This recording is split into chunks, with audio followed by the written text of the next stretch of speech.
সবাই আমাদের কর্মী, আমাদের দুর্দিনের কর্মী, আমাদের দুঃশাসনের বিরুদ্ধে সংগ্রামের সহযাত্রী।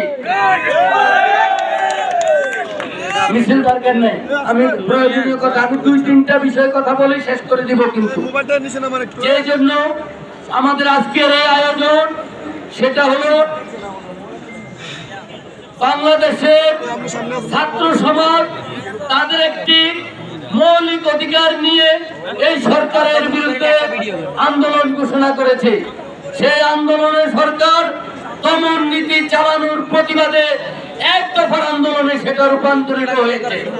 সেই আন্দোলনে বাংলাদেশের আপামর জনগণের সমর্থন ছিল ছাত্রদের সেই আন্দোলনের প্রতি। সেই আন্দোলন সফল হয়েছে। 4 তারিখ রাতে আজকের সভার যিনি সভাপতি মনিরকে আমি বলেছি, ছাত্রদেরকে আমাদের নৈতিক সমর্থন দিতে হবে, তাদের এই আন্দোলনের প্রতি আমাদের সমর্থন জানাইতে হবে, তাদেরকে সহযোগিতা করতে হবে। যথারীতি তারা 5 তারিখ 9:30 বাজে তাদের কর্মসূচিটি ঘোষণা করেছে এবং তারা কর্মসূচি পালনরত অবস্থায় আমি বলেছি আওয়ামী লীগের ইতিমধ্যে 2টি ধারার রাজনীতি নাঙ্গলকোটে, তারা যদি বাধা না দেয় যেন আমাদের পক্ষ থেকে কোনো উস্কানিমূলক অশান্তিমূলক আচরণ করা না হয়। কারণ আমি আমার সারা জীবন নাঙ্গলকোটকে সম্প্রীতির নাঙ্গলকোট হিসাবে দেখতে চেয়েছি এবং বলেছি প্রশাসনের পক্ষ থেকেও যদি নিরস্ত্র জাহাঙ্গীর আলম মজুমদারের মতো গুলি চালানো না হয়, প্রশাসনের লোকদের প্রতিও আমাদের কোনো আক্রোশ দেখানোর দরকার নাই। এটা ছিল আমাদের নির্দেশনা। সেই নির্দেশনা অনুযায়ী আমাদের কর্মসূচি চরম অবস্থায় স্বৈরাচারিণী শেখ হাসিনা বাংলার মাটি থেকে পলায়ন করেছে। পলায়নের একটি ঘটনা আমার যুব সমাজ মুরব্বীরা জানে। আজকে থেকে 49 বছর আগে বাংলাদেশের একদলীয় শাসনকর্তা মরহুম শেখ মুজিবুর রহমান নির্মমভাবে হত্যা হওয়ার পরে আজকে থেকে 49 বছর আগে আজকের স্বৈরাচারিণী শেখ হাসিনা এবং তার বোন শেখ রেহানা আগস্ট মাসে ভারতে পলায়ন করেছিল।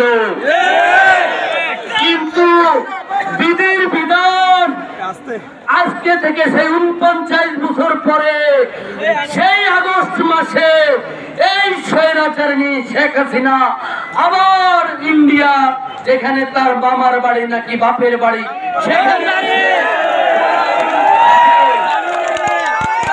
ইতিহাস কাউকে ক্ষমা করে না। তাই আমি বলবো আমরা ইতিহাস থেকে বিচ্ছিন্ন কেউ না, আমরা এমন কোনো আচরণ করব না যে ইতিহাস আমাদেরকেও ক্ষমা করবে না।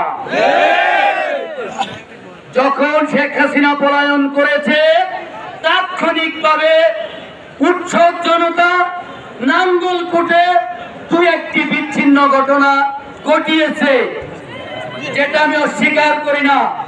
সেই ঘটনার সাথে আমি তথা আমার সংগঠন কোনোভাবেই জড়িত নয়। তথাপিও যেহেতু ঘটেছে আমি সেটার জন্য আল্লাহর ওয়াস্তে ক্ষমা চেয়ে নিচ্ছি, আপনারা মাফ করে দিবেন। আমরা জড়িত নয়, আমরা ঘটাই নাই, আমি নির্দেশদাতা নই, আমার নেতা কর্মীরা সেটার সাথে জড়িত নয়। উৎসব জনতা তাদের 15 বছরের ক্ষোভের বহিঃপ্রকাশ হিসাবে 2-1টি বিচ্ছিন্ন ঘটনা ঘটিয়েছে, সেটার জন্য আমি আবারও বলছি আমি ক্ষমা চাই এবং আমি কথা দিচ্ছি আগামী দিনে যেন এই ধরনের কোনো ঘটনা না ঘটে। কথা ক্লিয়ার? এবার আসেন, সারা বাংলাদেশে অতি উৎসাহী জনগণ আছে। আমার বাসা আর লোটাস কামালের বাসা ঢাকাতে মাঠের এপাশ আর ওপাশ। লোটাস কামাল সাহেব সালমান এফ রহমানের চেয়ে তো বড় ক্ষমতাধর ব্যক্তি নয়। সালমান এফ রহমানের বাড়ি ভাঙচুর হয়েছে, লুটেস কামালের বাড়ি কি ভাঙচুর হয়েছে? সদর দক্ষিণে 2018 সালের নির্বাচনে আমি কারাগারে থাকা অবস্থায় লুটেস কামাল যে বক্তব্য দিয়েছে, ওনার বাড়িটা কিন্তু ভাঙচুর হওয়ার কথা ছিল। দিছে না উনি উল্টাপাল্টা বক্তৃতা? আমি বলছি না, ইতিহাস ওনার বাড়ি আমরা ভাঙচুর করব। রাজমিস্ত্রি গিয়ে আমার বাড়ি এটা মেরামত করে ফেলবে। উনি কামড় দিয়েছে পায়ের নিচে, আমরা ওনাকে কামড় দিতে যাব না। ইতিহাস যদি সত্য হয়, বাংলার মাটিতে উনি জীবিত অবস্থায় এসে আর আওয়ামী লীগ করার আল্লাহ ওনাকে তৌফিক দিবে না। যে লোকরা আল্লাহ সাজা দিচ্ছে, আমরা কেন তাকে সাজা দিতে যাব? আমরা কেন তার ঘর বাড়ি ভাঙচুর করতে যাব? আমরা কেন লুটপাট করতে যাব? এটা হলো আমাদের রাজনৈতিক আদর্শ, আমাদের রাজনৈতিক শিক্ষা। আমাদের প্রিয় নেতা তারেক রহমান সুদূর লন্ডন থেকে আমাদেরকে এই নির্দেশনা দিয়েছে। এমনকি বলেছে অতি উৎসাহী যারা, তাদেরকে চিহ্নিত করার জন্য আপনারা এখান থেকে, আমি প্রয়োজনে 3 ঘন্টা সময় দিব। আমার যদি বিএনপি, যুবদল, ছাত্রদল একজন কর্মীর বিরুদ্ধে বলতে পারেন, কেউ একটা হাঁস নিছে, কেউ দোকান থেকে একটা 7 আপ খাইছে, কারোর কাছে চাঁদা চাইছে, একজনের বিরুদ্ধে যদি আপনারা অভিযোগ করতে পারেন, আমি সরাসরি নুরু ভাইকে সাথে নিয়ে তাকে আর্মি ক্যাম্পে জমা দিয়ে আসবো। কাল থেকে তাকে বহিষ্কার করবো।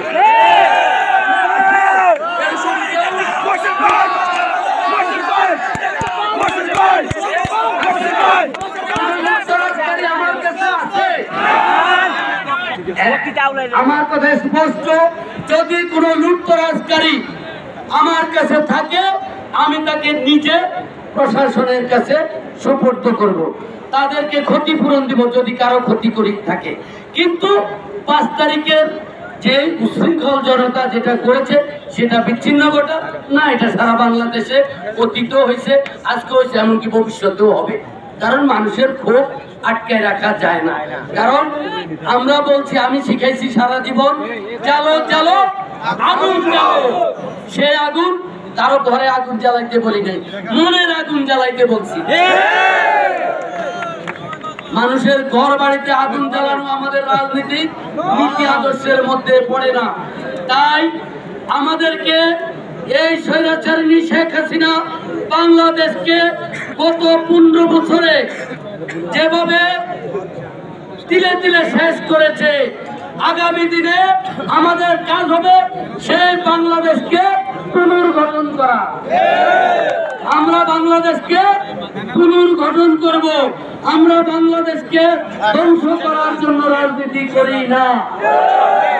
তাই প্রতিটি ঘরে ঘরে, প্রতিটি এলাকায়, প্রতিটি গ্রামে গ্রামে আমাদেরকে সংগঠন করতে হবে। আর আপনারা জানেন, আমাদের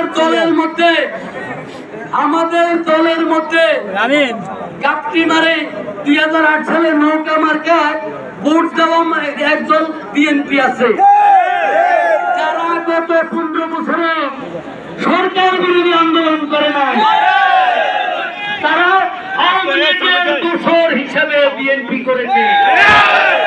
তাদের বিষয়ে আপনাদেরকে সাবধান থাকতে হবে। সেই পণ্যচূড়ার দল বিগত উপজেলা নির্বাচনে আপনারা দেখেছেন। আমার কাছে এরকম প্রমাণও আছে। আমার মাঝে মাঝে ওনার বাড়িতে খাইছি, চালু চেয়ারম্যান সাহেব বিএনপি নামক একটি প্রার্থী দিয়েছে, যেহেতু আওয়ামী লীগের গ্রুপিং আছে, সেই প্রার্থীকে পাস করাবে বলে কিছু নাকি টাকা পয়সা নিয়েছে।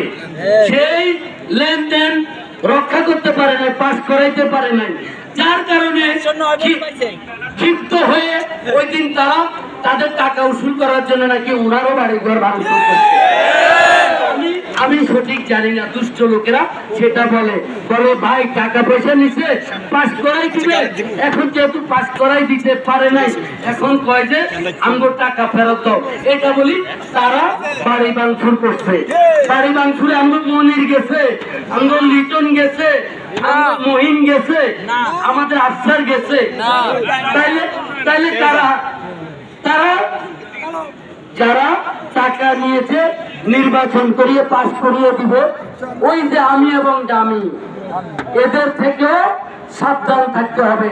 যারা 2008 সালে মুনাফিকি করছে, তারা যে 2024 সালে আসি ভালো হয়ে গেছে এমন তো না, তারা আরো হিংস্র হয়ে গেছে। এই হিংস্র জানোয়ারদের থেকেও আপনাদেরকে সাবধান থাকতে হবে, আমি বলে দিলাম।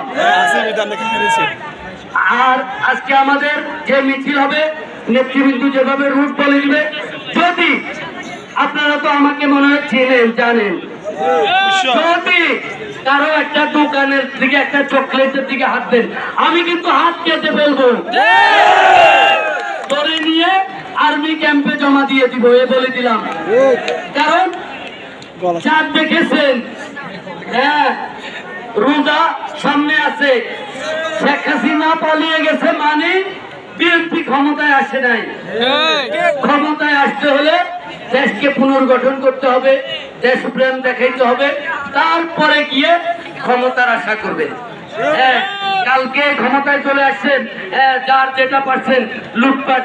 আপনি তো শেখ হাসিনার চেয়ে লোহমানবী হন নাই। শেখ হাসিনা পালিয়েছে, তার তো মামার বাড়ি না বাপের বাড়ি আছে ইন্ডিয়া, আপনি কোথায় পালাবেন? নাঙ্গলকোটের মানুষের উপর অবিচার অত্যাচার করেন, আপনি কোথায় পালাবেন? আপনাদেরকে পালাইতেও দিব না। বিএনপি একটি সুশৃঙ্খল রাজনৈতিক দল। এই দলের কর্মীদের দ্বারা আগামী দিনের দেশ গড়া সম্ভব সম্ভব সম্ভব ইনশাআল্লাহ। এই দলে কোন কুচক্রী মহলের স্থান নাই, এই দলে কোন পণ্য চলার স্থান নাই, এই দলে যারা বিএনপি করে নৌকা মার্কায় ভোট দেয় সেই কারণ সন্তানদের।